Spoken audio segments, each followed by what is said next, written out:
We'll call this work session and regular session of March 13th to order. Would you call the roll, please? Briggs? Yes. Shivers? Yes. Williams? Yes. Miller? Yes. Hay? Yes.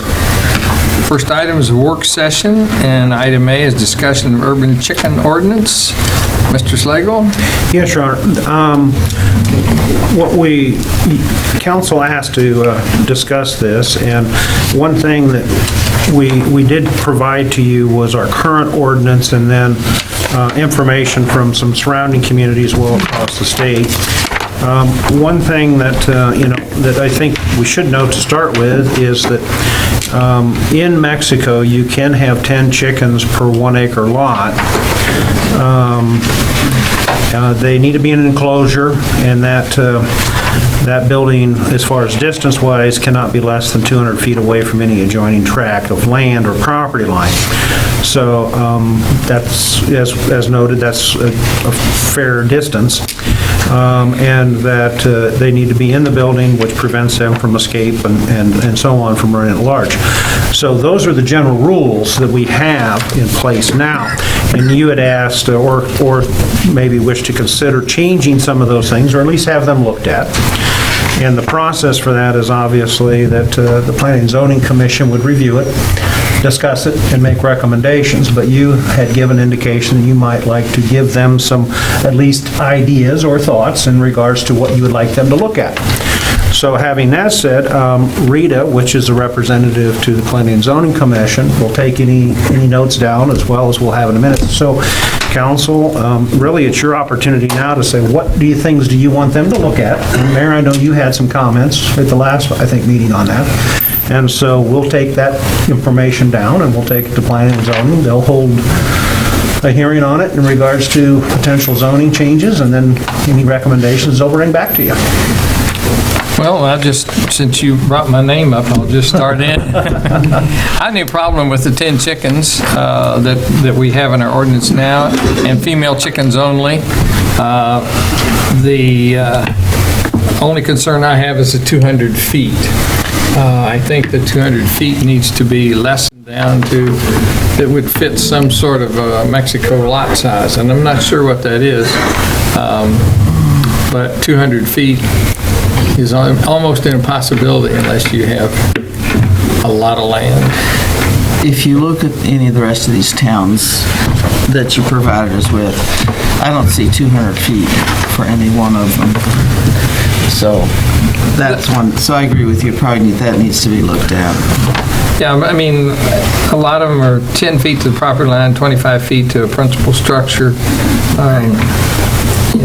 I'm not saying that's the right amount. I'm not saying it's not. But something way less than 200 feet, I think, is appropriate for our chicken ordinance. That's really all I have to say. I don't have any problem with the ordinance the way it's written, except for the 200 feet. Any other comments from council you wish to? I would just echo the same, and I'm like Councilwoman Briggs said, that, it seems like a lot of them are 25 feet, 10 feet. And, one thing I'd like them to keep in mind too is who's going to enforce this. Is it going to be enforceable? I mean, we can put rules down, but if it's just to put a rule to make us feel better, I mean, there's no point in that, because I'm not sure who's going to enforce this. So, and the last thing I want to do is have people, we make rules and then we selectively enforce it concerning, somebody doesn't like you or is going to complain about you, so we're going to enforce this, but they're not reasonable enforcement.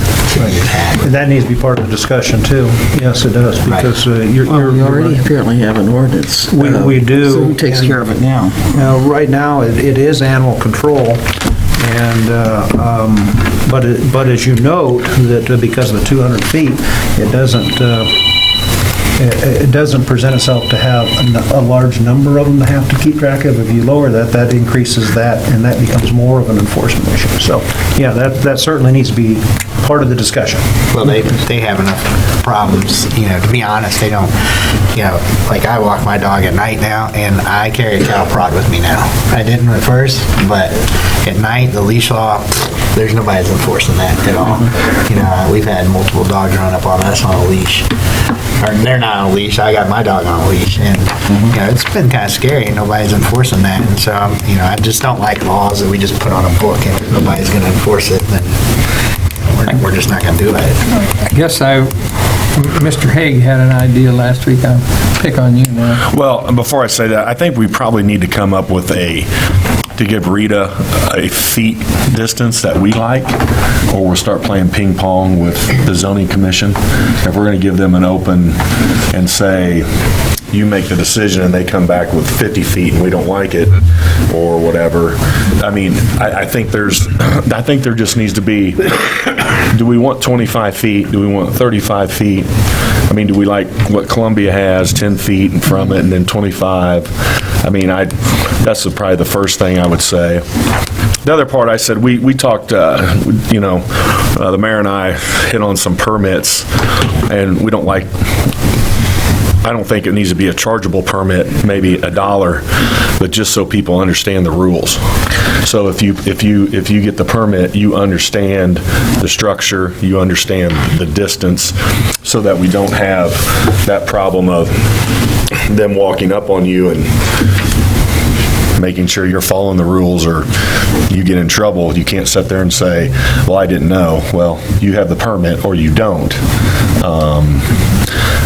Then again, I guess it's also a list of people. Yeah, how many people are going to have chickens? That becomes a whole other. I think you could give the planning and zoning, I think you could give them a range. I'm not so sure I could tell you what the best. Well, I get that. I'm not saying we give a hardcore one, but yeah, I would assume they would look real closely at, because you're going to have people that don't want it that close to their property lines. yeah, that's true. But you got to think too, people's property is not that big inside the city as well, so it gets to be tough I'd say from that probably perspective. most people in town don't have an acre of No, property. no, I might be no, wrong. you're exactly right. Not even close.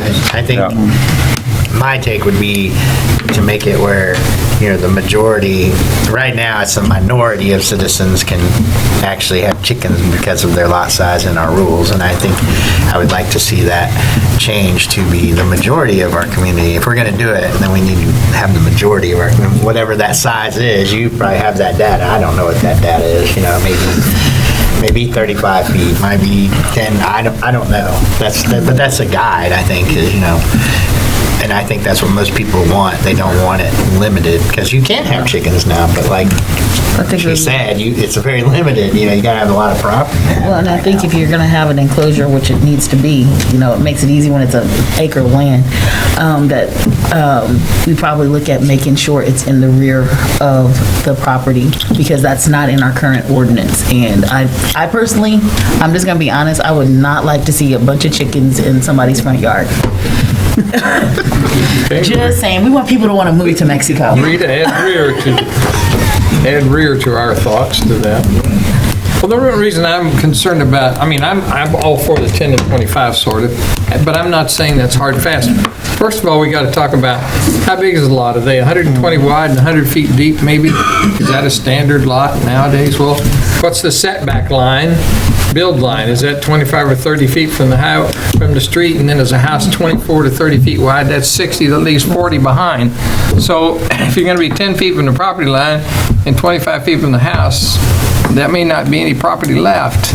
That's part of it. Now, of course, if you're 10 feet from your property line and somebody behind you has chickens there, 10 feet from theirs, that's 20 feet apart there. So I'm just saying that the 10 and 25 to me seems like a number, but I'm not sure that is the number. I know that on planning and zoning, we have at least one realtor which might have a better idea of what standard lot size would look like, but maybe they need to figure that out. Well, Rita, do you know what the standard lot size? Standard lot line is, usually it's, Excuse me.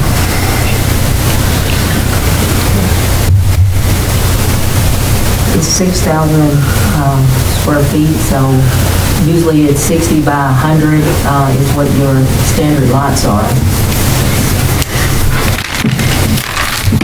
Well, the 100 deep would be the 100 feet, question. Yes. And what the setback line is And from it's the going to street. be based on what zoning you're in, whether it's an R1, R2, so those setbacks are different based on what the location is. We will say, we do have chickens currently in town, but one of the things that we are not aware of, they're just here, we have to get them by process of elimination because they're running or someone sees them or a neighbor calls in. So it does need to be, I would agree, some type of permitting where you know where they are. And one of the things, when you pick them up, you have to take them to the animal shelter, or it's usually you don't know who they belong to. You mean they don't put a leash around them or anything? Collars on them? That makes me want to is ask this animal- question. What is the animal shelter? That's good, yeah. How's What's the that animal work for shelter you do with the guys? chickens? What we actually do is, we have a list of people that live in the county. And because we don't have any way to actually, we don't have the enclosures or right now because there's no one in the city limits that really have them. So we just actually, if we can find who owns the chickens, we give them back to them and they have so many days to get rid of them. Or, make sure, see if they can actually provide for the enclosure to have them. Well, if we have a chicken ordinance, we probably would need to think about if we were gonna have a place in the animal shelter to house a chicken, and when the chickens decide to fly the coop. I'm not trying to be funny, like, No, I'm being serious. It's a We true used to have a statement. chicken I grew up on a farm. We used to have a chicken that would not live in the hen house, but would always go would go in the barn every chance it got. Our barn was a big barn layout, but that's where it wanted to be. So, chickens they have their mind of their own sometimes. Well, are we all saying that we'd like planning and zoning to review this some, and we think the lot lines are probably 200 is too great, needs to be less than, and we think that we should have some kind of a permit, which would include rules, so we know where the chickens are in town? Is that kind of what we're saying? Is there not a permit on this thing? No. Okay, yeah, that would So definitely be that's something we permanent, want. you put the rear. There's very few that have The rear. permits required. Clayton does. I see. I don't know that you have to have a permit, you have to pay money for. I'm just saying that it would be nice if we know Yeah. where they are. And when you come in and sign up, you get a set of rules so that if you don't abide by them, you can't say, well, I didn't know that. But I'm thinking if we're gonna, you have to also think forward. We're not talking about a $25 permit, but if you do No. like $1 or $5, that could also go to, like we're saying, we're gonna have to add something in the animal shelter, and you're gonna have to have money to cover those costs as well. Okay. And so you wanna start thinking, we have to think forward on those sort of things. We'll have a bigger pool to give to if we can't find a chicken owner. We'll have more people that own chickens. So a bigger list. Can McDonald's make chicken Chicken nuggets. chicken nuggets out of the strays? Just a thought. Anything else? I just have a curiosity question more than anything. So like I had dogs. I had to add dog to my house insurance. Do they have to do that with a chicken? I can't answer that, I don't know. Our dogs never bothered our chickens or cats. No, I mean like No, they we have to like our house policy. We had to put an addendum on there because we have a Your dog. dog bit somebody. Yeah. Chickens don't bite too bad. We're not getting the It's roosters. just curiosity. I just didn't know. I had on my list anyway, female chickens only. Chickens peck you. You get pecked too much? The dangerous pecker? Okay, I think that Rita, you got enough instruction? Probably would, probably like to look at, what the characteristics of the enclosure would be. That's off of the property line, how they need to enclose or what it consists of. Okay. Okay. All right, well, thanks, council. That gives them some direction to start working from. Next item is B, Parks and Recreation Department update. Chad Shoemaker, Director. Mr. Slagle. All right, Chad, we're starting our annual updates for different departments, and tonight is Chad, and so this is Parks and Recreation, and I've given him a 3-hour timer. I won't be offended if anybody's never done the chicken. He'll be talking quick, man. Yeah, we may shorten it down. I can cut you off. All right, so let's start off, talk a little bit about staffing tonight, because normally that's something we kind of gloss over, but we have made some changes since last year. One of the biggest of those is we now have staffed the recreation supervisor position. So you have a recreation you have a director, you have a recreation supervisor, sorry, I misspoke, park superintendent, and a park supervisor is the position I meant to say. And then we also moved the arborist and forestry underneath the park superintendent in our chain of command to make things work a little more seamlessly at certain times of the year. When we were bringing that forestry staff in to run removal crews and things, occasionally we would get an employee that wasn't real happy with somebody from another department giving them direction. And so we made some changes to how we're organized to take care of that complaint. As you can see, we have an administrative assistant downstairs. We have 2 MEO2s in parks, 3 MEO1s in parks. We run 2 to 3 parks seasonal part-time workers in the summer months. Some of those work on weekends only. Some of those work during the 40-hour week. The pool, obviously we hire a lot more than 2.6 people at the pool, but that's what the full-time equivalent in hours essentially comes out to across the 3 months that the pool is open. We have a pool manager there, an assistant manager, up to 7 cashiers, and this year we're staffed at 20 lifeguards. We appreciate the council helping us keep up with wages during this whole minimum wage thing during budget sessions. You know, we've talked a lot about having to keep up to keep kids in the lifeguard stands, and we've been able to do that when a lot of cities weren't able to. Famous last words from a compatriot of mine was, "We don't have to pay minimum wage for a city." Okay. They had 2 of their 3 pools shut down that summer. So we have 2 full-time staff at the cemetery, 1 MEO2 and 1 MEO1, and then of course we have 1 full-time staff in forestry, runs the brush yard. And we did have a change in personnel there. Jay Eicher does a great job for us, but he had not gotten his arborist certification. We had another employee that we'd hired since then that was getting his arborist certification, and they voluntarily traded spots. So we do now have a full-time arborist in the forestry department, which is a huge benefit from the position that we've got somebody that will stay on top of best practices, and our insurance position when we're felling trees ourselves is far better. And it also helps take some things off of my plate because he can answer questions that previously I was having to answer. So Eric's doing a real nice job, and we're lucky to have him. What does MEO stand for? I just got it now. Maintenance equipment. Mexico Equipment Operator. Maintenance equipment. Maintenance Equipment Operator. Okay, yeah. thank you. Sorry. So you've seen this before. This is the proposed drawing of the water slide.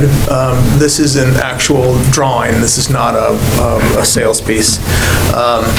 And when I say actual drawing, I mean it's a sealed engineered drawing. This has not changed since we talked about this in the last budget cycle. These drawings are still current with the company Splashtacular and Westport Pools. Our pricing has changed. If you'll recall, this is what the artist rendering of the slide looks like. This is you can see Splashtacular's proposal sheet. Our price has gone up from originally in the neighborhood of $595 to $670. That is live contract pricing. We have gone through multiple rounds of increases in prices of especially the fiberglass. Apparently fiberglass resin is still climbing up quickly. So this is live contract pricing for our late summer delivery. It's actually a little bit less than the last price that I got from them because we agreed to take a summertime delivery instead of a fall delivery, and they have more factory capacity during the summer. So we would take ownership of the materials and put them on the maintenance lot until it was time for construction. And I think it saved us in the neighborhood of, $15,000 to $20,000. So Define late summer. we should get it in July, probably, July or August. So, it's kind of one of those interesting things. The first thing that came to my mind when we started discussing this concept was, well, then it's going to be sitting outside. I got UV on it all that time. And then I found out they're stored outside of the factory anyway when they're made. So it won't make any difference. This pricing is based on us being able to deliver an executed contract by the end of March. If we go past that, we'd be looking at new pricing again. As you know, we've been working on fundraising for this project for a while.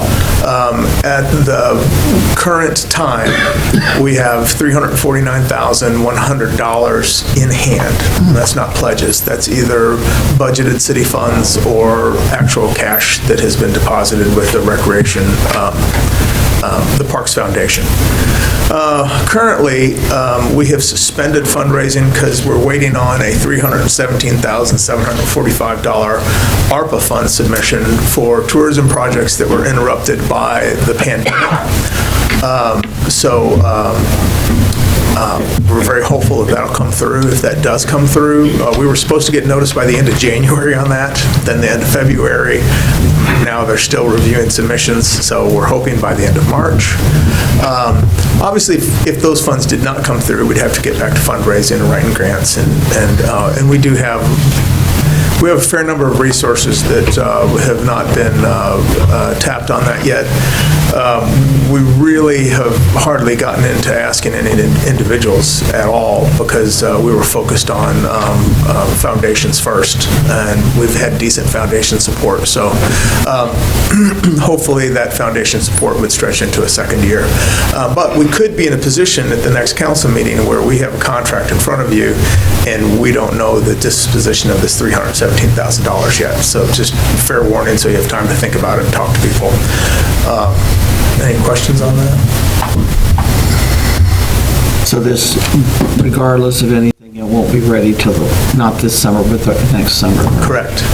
Yeah, so if you'll recall, the last time we talked about this, the factory had cut off orders, and they weren't taking any new orders because they were out of resin, essentially. What they had in hand was all promised out, and they were waiting for more resins to come in. And now every shipment of resin that comes in, apparently your pricing is based on the current resin supply, and that's why you got to get it under contract. If you wait and the next resin shipment comes in higher, the price goes up. So steel, thank goodness, has somewhat settled down and reached a level where it's more forecastable for the contractor. And this price does include a $25,000 contingency, so we could come in a little under this in actual construction. It's possible. So is this with installation? Yes. Yeah. Oh, yeah. Yeah, it's everything. This is completely installed, new deck around it, new fence. We have a shade structure in there that, we could potentially cut to save a few dollars, but in today's world, shade is one of our number one requests. And when we get criticisms at the pool, the most common criticism is, why didn't you build more shade? Which... People are more concerned. First of all, we get hot sitting in the sun, and people also are more Yes. concerned about skin cancer. Yeah. Our user base really desires comfort far more than 20 years ago. And that's kind of an odd thing to say, but we kind of think of ourselves as rugged rural people, but that's not as true of us as it used to be. So We like glamping. people everywhere in our country are growing used to having comfort Trying to get her to wear shorts, so she won't wear shorts. So how much is the actual, so that's 670, 879 is for everything. yes. So how much is the actual slide part then? I'm just asking because it's two different items, right?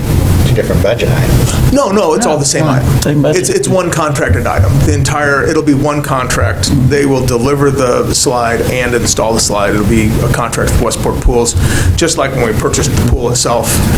We purchased, that big play feature, we purchased buildings, we purchased pool, we purchased splash ground, all under one contract. It'll be the same concept. So they just want you to take delivery. They don't care if you install it right now. Oh, no. No, the company could care less when it gets installed. As long as we'll take delivery and to create production space for them to make another, their factory gets pretty slow in the summertime, and this was a discussion I had with the factory rep at the national conference out in Arizona, and I was trying to beat him down on price a little bit, and I'm like, well, what can I do to get my price down? He's like, well, would you be willing to take it in the summertime? I'm like, heck yeah. I got places I can put stuff. And then he said, well, have Ryan send us some information, and Ryan Casserly is the contractor at Westport Pools. And the reason we would contract with them is that they, of course, built the pool we just built. And so if you recall, we put all the plumbing and everything in for this.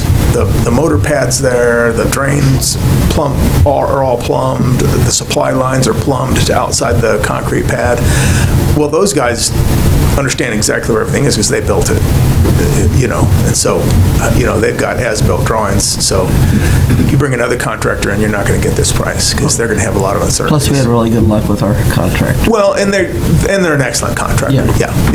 To their defense, they really do excellent work, and they don't mind me being there taking photos of what they're doing every day and holding their feet to the fire. So if we sign a contract for $670,000 for a summer delivery, how much of that are we going to have to pay in the summer, and how much will we be able to retain against the labor later? Or we have to pay it all? We would get, I would assume, that we would get a submittal for the structure itself. Right. And then we wouldn't get submittals for concrete and fencing and construction until those things had taken place. Thank you. Typically, that's how these kinds of contracts Okay. would work. That's what I was trying to figure out. Is that what you're going after, Chris? That's what we're That going was like, So how fast will Westport get to it once it's delivered? Well, you'll have to wait for the pool to Well, I get that. close. And- Closes on a Thursday. Well, that's the other thing, is that if you're, we want to get the right project manager.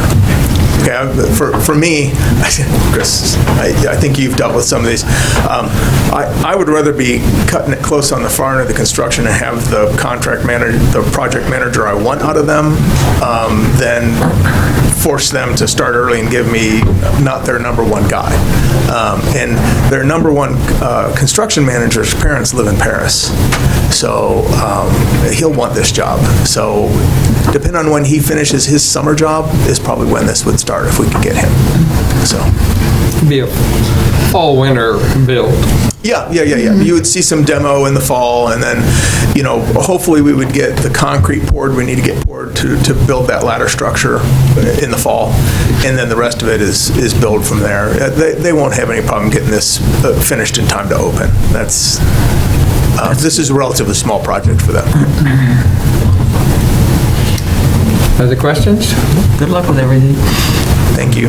I appreciate y'all's support on this. We always talk about needing things for kids of a certain age group to do. And it's expensive to do things for this age group, it just is. Either you got to have somebody on staff to work with them all day, or you got to give them something expensive enough that they get excited about it. So I did do some market studying on this during lifeguard interviews, and about 80% of the lifeguards said that them and their friends would use the pool more often if we had this. So, and that's exactly the age group we're shooting for here. Okay, Kiwanis Lake engineering contract. I'm sure you get your ears filled occasionally with Kiwanis Lake questions. We got our engineering report on March 7th. There may be a couple I's and T's I need to tie up with them yet on this. Some questions they didn't necessarily answer in full that I'll be calling them back on. But the long and the short is that we did get dredging volumes. We did get nutrient information that was more accurate than what we had. They have talked with us, and Drew and I have been working on stormwater planning around this. And again, the bad news is none of this is cheap. Wanted to make sure we make a special thanks to the Alan B. Josephine P. Green Foundation, because they made this engineering work possible with a very generous grant. So we have a phosphorus issue, and phosphorus is kind of like how many kids are in the household and how much food you have. So if you have a ham and you have 20 kids in the household and there's just one ham to eat, nobody's going to get very big or grow very large, right? If you have one child in the household and you have a ham, that child's going to have more nutrient and be able to grow. So it's kind of how, so phosphorus is like the thing that everything needs to grow in a lake. Nitrogen's important also, but phosphorus is really the thing that drives the plant growth paradigm. So you see over on the left is a healthy lake phosphorus level. And we want to have some, because you want to have plants and things in a lake, so that's where little fish hide, and it's important. And then you have a eutrophic level of phosphorus, which is intense plant growth, which is where you start seeing problems like Lakeview's eutrophic. In the summertime, a lot of times we'll see some moss floating up, but then we'll get a storm, it'll push out, and it'll take a while for some more to build up. That's basically, you're looking at eutrophic. Hyper-eutrophic is where things get supercharged, and you start seeing the duckweed on the surface and the oily algae and stuff. Think of a swamp. You know, you see the pictures in the movies of the green swamp with all the, that would be hyper-eutrophic. And then there's Kiwanis Lake. Yeah. Guess we should. Chemistry is not going to take care of this. There's not an algicide. Blue dye is not going to take care of this. There is so much phosphorus in this lake. And we'll talk about the deposits in the bottom of the lake in a second here, but to give you an idea how bad this is, does everybody remember when they changed detergents? Do you guys remember when they changed detergents? Right? It used to have the phosphate detergents and they worked great, and we had to get rid of them because all the rivers were turning green, right? Well, at the height of the phosphate detergent use, some of the most impaired cities in the country were putting out 600 parts per billion, and you can see we're over 700. So Is that phosphate for fertilizers, or no? Yes? yes, probably. So we have a lot of access to raw fertilizers in this community. I mean, we've all done it, you know, just get some 12-12-12 from Marshland and throw it on your yard. The problem is, in an urban setting, is that's not slow release. And if you get a big rainstorm right after you put it down, or it just isn't used by the grass because there's more there than it needs, it washes off and it runs into the stormwater system. Kiwanis Lake's not very big, so, and it doesn't have any kind of a drainage system at the headwater of it. I mean, we've got a 42-inch stormwater pipe that runs right from the stormwater system into the lake. And that's one of the problems. So, long and the short is they gave us a probable opinion of cost. And we had talked with Conservation Department at some length about getting a impairment designation on this lake and hopefully getting into some EPA money. Unfortunately, in Missouri, the engineers did some research and they said you have to be 10 acres or larger to have an impairment designation in the state of Missouri. That every state manages this, and so, but we don't qualify for those EPA funds because the lake's too small. So that puts us on one of the biggest sources of money that we were looking at for this is out. The good news is there's no heavy metals in the sediments. It's just nutrient that we're working on here. So this material that we take out could be land applied, which is really good news. Doesn't have to be hauled somewhere, or, you know. The bad news is the sediment depth is 1 to 3.5 feet deep in the bottom of this lake, and it's extremely high nutrient also. It's almost balanced with that number that you saw out there. So the sediment base in this lake is driving the chemistry of the lake, which is why I said earlier, you can't fix it with chemicals because you have to get rid of the sediment eventually. There's a couple ways we could do this. You know, it can be wet dredged or it can be dried down to remove sediments. However, if you dry down, there's definitely potential odor issues. I talked with Terry Henage about his experience the last time they drained this lake in the 80s, and he said it was very stinky. We've got 12,000 plus cubic yards of removal sediment. That's if we don't do anything to change the lake contours underneath. So their cost estimate is over $600,000. Now, running through their numbers, I think that could be paired, but you're not going to pair it below probably 5.5, you know, 550,000 to 600. I don't see much savings there.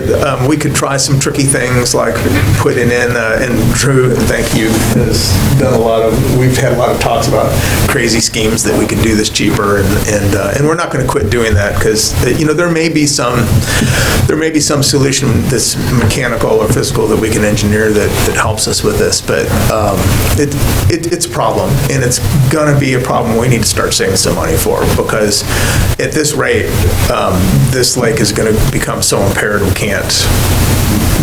Literally, we won't even be able to kill everything, all the algae and stuff growing in it without killing the fish, because there'll be so much vegetative matter rotting even in the summertime. And obviously, that's why we run the aerator, so it provides oxygen so that things can live whenever this plant material starts rotting. Because when plant material rots, it uses up oxygen, and you get all this CO2, and obviously that kills fish just like it kills us. So, questions? How deep's the lake? The hard bottom is about 11 feet. In that part of the lake, there's from 3.5. There's actually a couple small spots of 4 feet of sediment. So. You said they drained this in the 80s?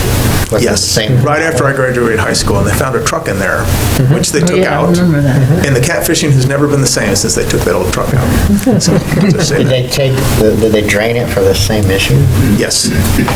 So, Yeah, and one of the things buried in the report is that the lifespan of this lake with the amount of nutrient we have coming in is less than 40 years.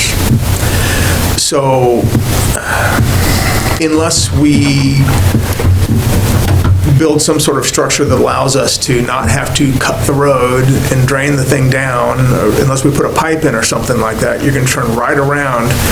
In about 30 years, you're going to be in this situation or worse, depending on how much more development there is and what people are putting on their yards, and, you know. So, there's not any easy, clean, nice answer to this one, unfortunately. Yeah, I mean, we've gone as far as field as talking about making the lake bigger by expanding it to the other side of the road so we can dilute the amount of, nutrient in the water by making the lake bigger. We've talked about putting pipes through, putting the storm sewer underground to bypass the lake. I mean, we've talked about all kinds of stuff. But the reality is when you start running the calculator on all those ideas, it gets even more expensive, right? So, Do we need the lake? that is a question that we're gonna have to discuss. I mean, I hate to say that, because the trout fishing program over here is probably one of the most popular things we do. Right. So, and I do think there are some foundations and some individuals that would get behind this.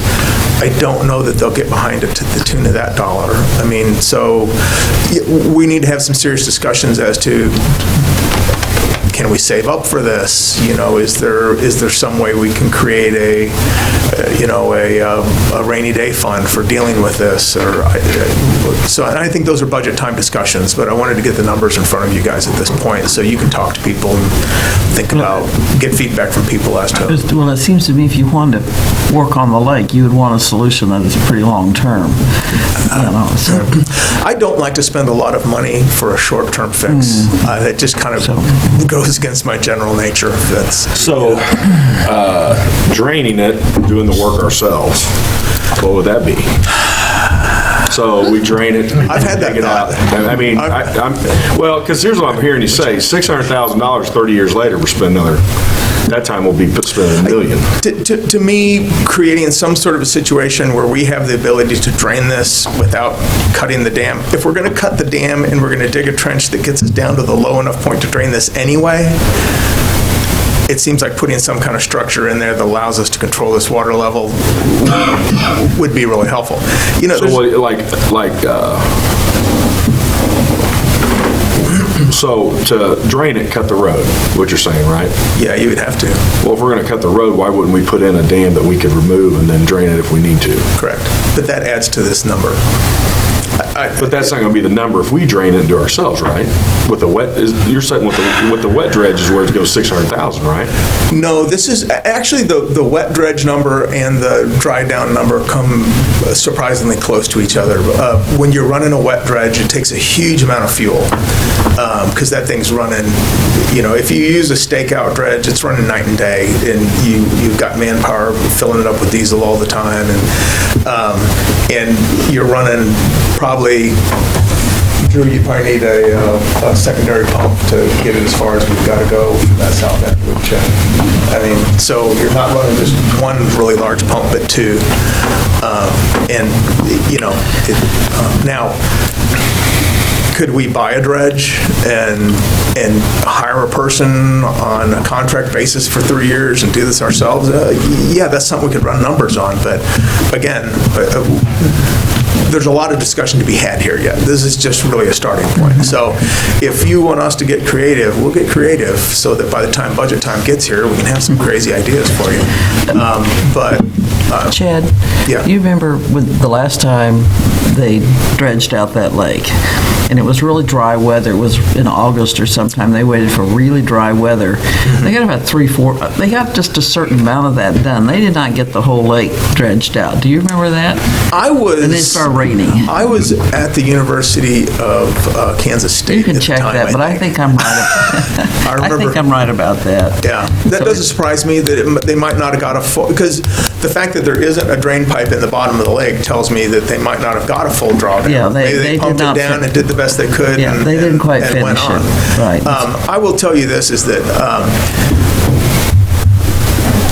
their 40-year number was based on the stormwater nutrient load that we saw in those automated sampling stations that they put in, and what they basically said was, in 40 years, the lake will be unusable. So you're probably talking past where you are now. Bottom line problem with all of this is that if we can talk to the public and we can get a campaign going and we cut it to a quarter of the nutrient that's coming in now, you still have a real problem. My other question is what's DNR or somebody like that going to say about us putting that much phosphorus into the stream?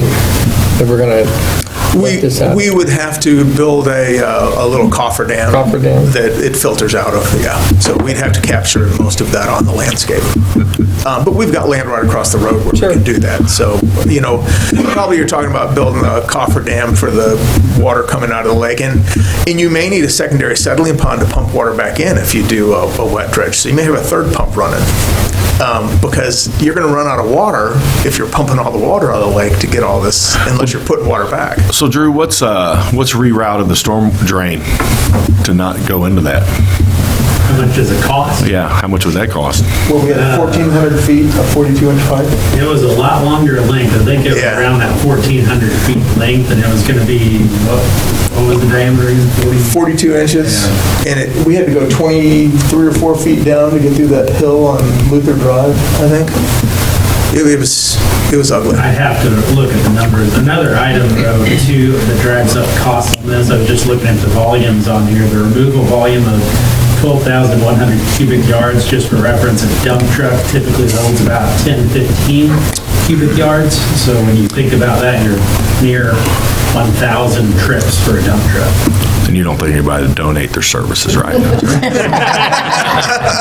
We thought you were. Well, I'm just saying, If you that multiply Can the that into football team dig wheelbarrows. it out for us? if you're going to spend 600,000, you might as well look, I mean, the problem is this, the stormwater coming in, so we might as well look at fixing that, or you're going to redo that again in a number of years. No, we've talked about odd things like building a constructed wetland to the south and turning that stormwater south and making it run through constructed wetland before it actually comes in the lake. And, those are possibilities. But again, we have to have the manpower and the funding to clean that wetland out. And, it's got to have a rock bottom so that you can get, Before you a do track hoe in there to yeah, clean it out. No matter what you do, you're going to have to get all that gunk out of the bottom of it. Yeah, right. So the way a constructed wetland filter works is just like the one at Lakeview that's natural. That thing's saving our keisters in Lakeview, that 5 acres we got from Ameren. Without that, we'd be in really bad shape there too. Apparently that doesn't bother the trout too much. I see people just pull trout out by the... Okay, remember, this is, okay. The only time it will bother the actual pond life is when all this plant material starts to die and the CO2 gets used up. Otherwise, they're like, yeah, because there's all kinds of insects to eat, there's all kinds of little fish to eat. For a fisherman, this is a terrible situation. For a fish, it's great. So, we get great rate of gain on those trout when we put them in this lake. So they 20, get big quick. 20 grass carp won't help? No, grass carp will not eat algae. You're going to run out of time if you don't move something. All right. Thank you. Okay, let's talk about some other stuff. We'll get back to you that on at budget time. We'll talk Still about might some run more. out of time. You're going to have the TV? Yeah, Patrick, I think it's the TV It's just on this one. Just the one over here. For some reason, you got 9 seconds over here, and we go dark. He fixed it. So, and that's all. dark in 2 That's, I'm done.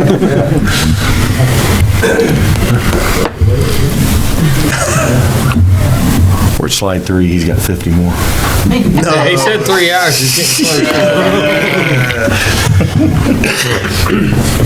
So some other things that are quick things. We're still working on the park map monuments.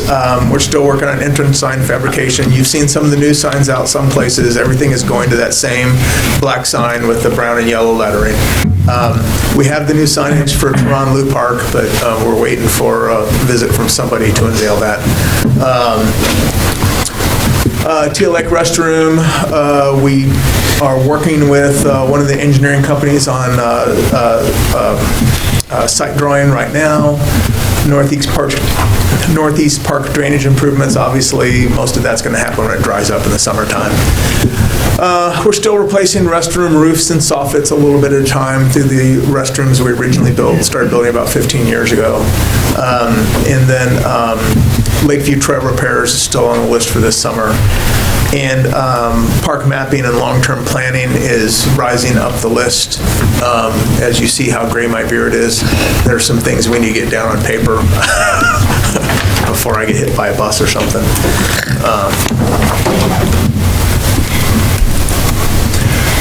We do have some operation issues. We have some upcoming retirements, which is a good thing in my mind. When you can keep people long enough that they retire from you, you're doing something right, I think. Purchasing availability of key parts and equipment continues to be a problem. Ever since the supply chain fell apart, it's not gone back together. When did that go? Homeless population in restrooms gets to be a bigger problem every year.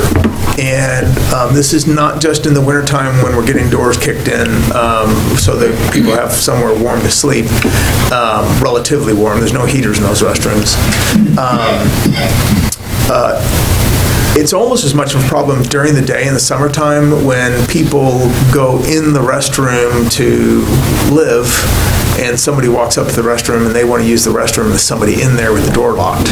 and they just sit in there all day, and nobody hassles them, and they sleep, and then they can be out and about at night doing whatever you do at night when you're in that situation. Public cooperation issues continue to be a problem.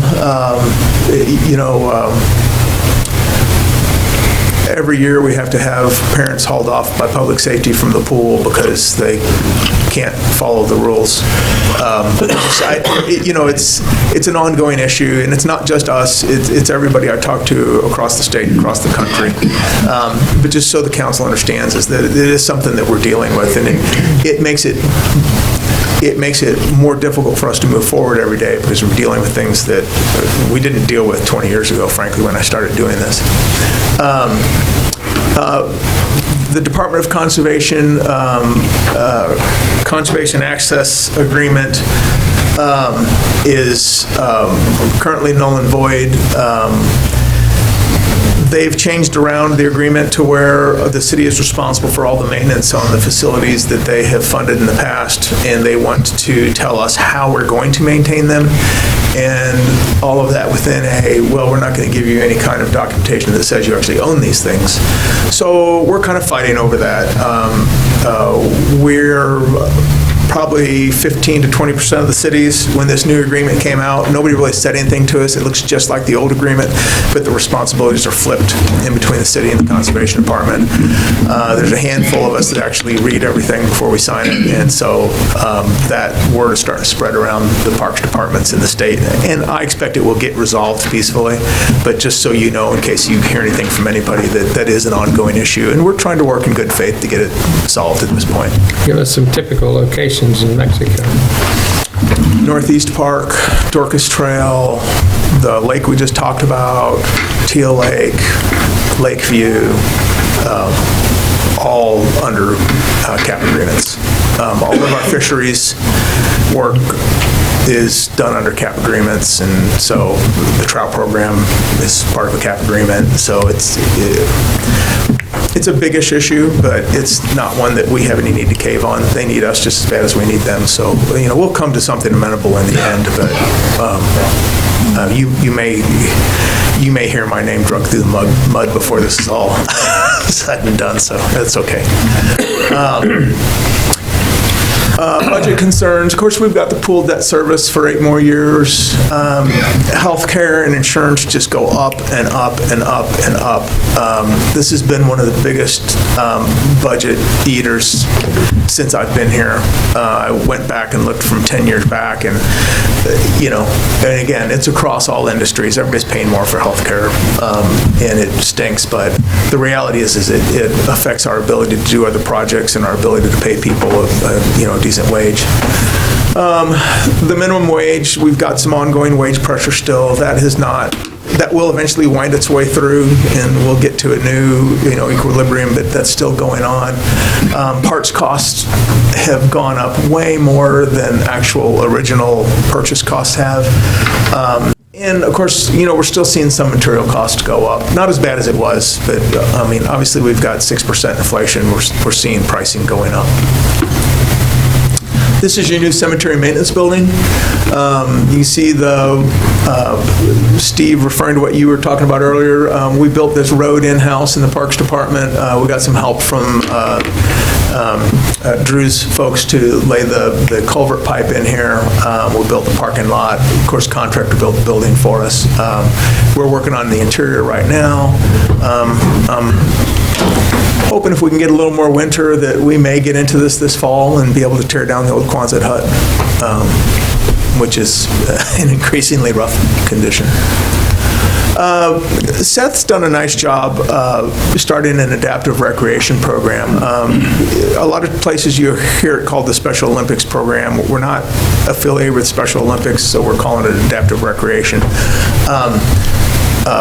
We found out that there was a real hole in the offerings in this community here, that there are a whole lot of people, and we all know how many people have used the Handy Shop over the years, and we've got the childhood therapy school, but we didn't have anything for people as they became adults for them to have recreation, just like everybody else. So relatively small amount of manpower has been paying really big dividends here, so I want to say kudos to Seth and let you know what he's doing. Arbor Day is April 7th at Plunkett, and Earth Day is April 21st at Lakeview. Hope we can see some of you guys there, and that's all I got. Not 3 hours. Thank you, Chad. Nobody has any other questions? We'll let him loose. Your 3 hours is up, sir. At this time, we'll call the regular session to order. And Make a motion, call the session order. Second. do we need a motion for that? Oh, we don't? Go straight on into. Yep. We don't need a roll call, we're already here. So the first item, approval of the minutes of the February 27th regular session. I move we approve the minutes of February 27th. Second. Briggs. Yes. Shivers. Yes. Williams. Yes. Miller. Yes. Haig. Yes, I move we approve the minutes of March 7th. Second. Briggs. Yes. Shivers. Yes. Williams. Yes. Miller. Yes. Haig. Yes. Next item on the agenda is payment of the claims. Make a motion to pay the bill. Okay, the claims. Second. Briggs. Yes. Shivers. Yes. Williams. Yes. Miller. Yes. Haig. Yes. Next item are comments from the council. We'll begin with Mr. Haig. I guess, hopefully everybody has a good St. Patrick's Day. I guess it's a Friday. I don't know if that's a good thing for St. Patrick's Day, but everybody have a good. Thanks, Chad, for everything that your group does. I know the parks are a great thing, and I know we have a lot of discussions that people in Mexico can use all the parks. I think some people get a little, that it becomes a neighborhood thing, and that's not true. We got a lot of great things, and we spread it out, and just because one park has one thing doesn't mean you can't go over there and use that. So get out there and use those, and that's all I have for now. Mr. Williams. I'm just going to echo you on the St. Patrick's Day and with Chad. I appreciate what your guys do. It's one of the things I hear a lot of community talk about parks. Parks. They want more, but, you know, yeah. But, you know, for a community our size, we're fortunate with all the stuff that we do have. So appreciate what you get out of it. We get the best out of every dollar, I think. So appreciate it. Mrs. Briggs. Well, I agree with the comments about the parks. Chad, thank you for presentation, because I think the parks are like one of our crown jewels, and when you talk about our new pool, our new swimming area and everything. So anyway, always interested to hear that. Thank you for your presentation. Dr. Shivers. Same. I don't need to say it again. We appreciate it. I'm looking forward to the slide, and Yeah. yeah, I'm looking forward. I'm not going to get on it, but I'm looking forward. That'd be the first picture. Yeah. No. We'll talk about that, all right? Mr. Slagle. Nothing tonight, Your Honor, thank you. That's back to me. I don't know that I can say any more than y'all already said. You said it pretty good. So this time we'll open the floor up to public comments. If you'd like to make a public comment, please come to the podium, state your name and your address, and try to hold your comments to 3 minutes.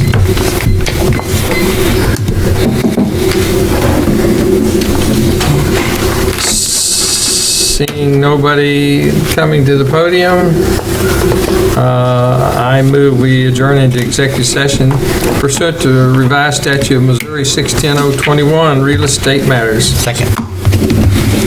Williams. Yes. Haig. Yes. Miller. Yes. Briggs. Yes. Shivers. Yes.